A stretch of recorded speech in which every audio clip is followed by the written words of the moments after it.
right, guys. So we just got back from mini season. Well, technically last night, this morning. You know, the plan was originally to do a 2-day beach dive down in Vero, and it was slim pickings. So me and my buddy decided to split off from the group.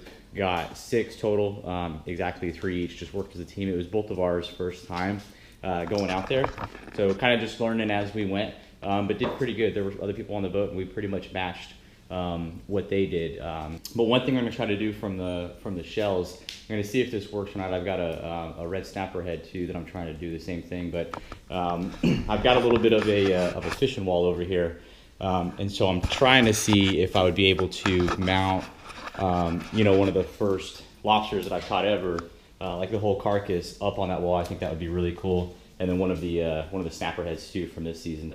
I did want to show you something that I learned on a video before we even went lobstering.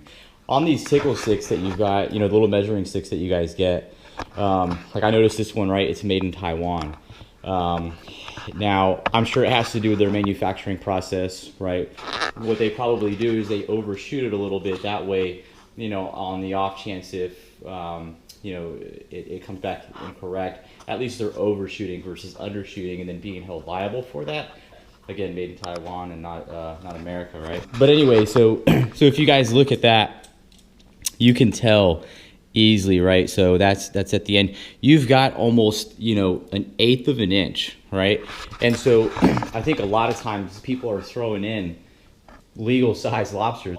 I'm spending good money to go out there and have a good time with some friends, and you know, I'm gonna make sure that I keep what's legal, right? I'm not gonna break any laws. That's part of the reason why I want to create, you know, more YouTube content to kind of educate and pass on the information that I've got, because I really wouldn't be surprised. You know, I think there were at least 2 out of the 6 that we had that were right on that right on that 3-inch mark, right? A little bit of a secret. I hate to kind of give that out because, again, I'm sure a couple of those, or those 2, might have been checked by someone else and they let them go back, and me and my buddy were able to go and pick them up. So let's get to it. So me and my buddy split them. He took 3, I took 3. We took a big one each and then 2 small ones. So I'm kind of just taking a spoon and just going in there and, you know, scraping all the gunk and whatever all that stuff is out of there. The less stuff that you're kind of having to let, you know, the insects and stuff tear at, the faster the process is going to be. Kind of just go in the back and just scrape around.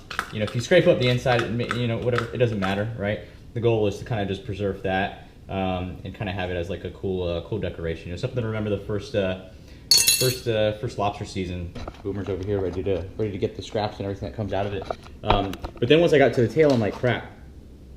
You know, it's fully encapsulated. How am I going to get this out? And so this is what I was able to get out, the full entire meat. Kind of cool, like those white dots that you see on the shell, it translates over into the meat. What I did was I kind of just took a pair of shears, went in through the anal cavity, kind of went off to the side there, and then kind of just went up the line. Keep the shears as close to the side, and then also, you know, not going too deep, so you're not, you know, shredding up the meat. Go all the way up, and then do the other side. Kind of kick those legs out there. You know, because the other thing too, right? When this is mounted on the wall, nobody's going to be looking at the underbody of the stupid thing. So if this piece here is gone, who really cares? You know, the main thing is, you know, keep these legs. And again, this may turn out to be a horrible idea. So then you kind of just grab, you know, separate that and kind of just unbuckle them. Easy. And that's all the meat there. And then you kind of just grab it, kind of stuck my fingers up in there to just kind of like slide it. And you kind of just want to like loosen it up a little bit. You don't want to just start yanking on it, because then you'll probably lose some of the meat. So you can kind of just get your finger and kind of just rotate it around.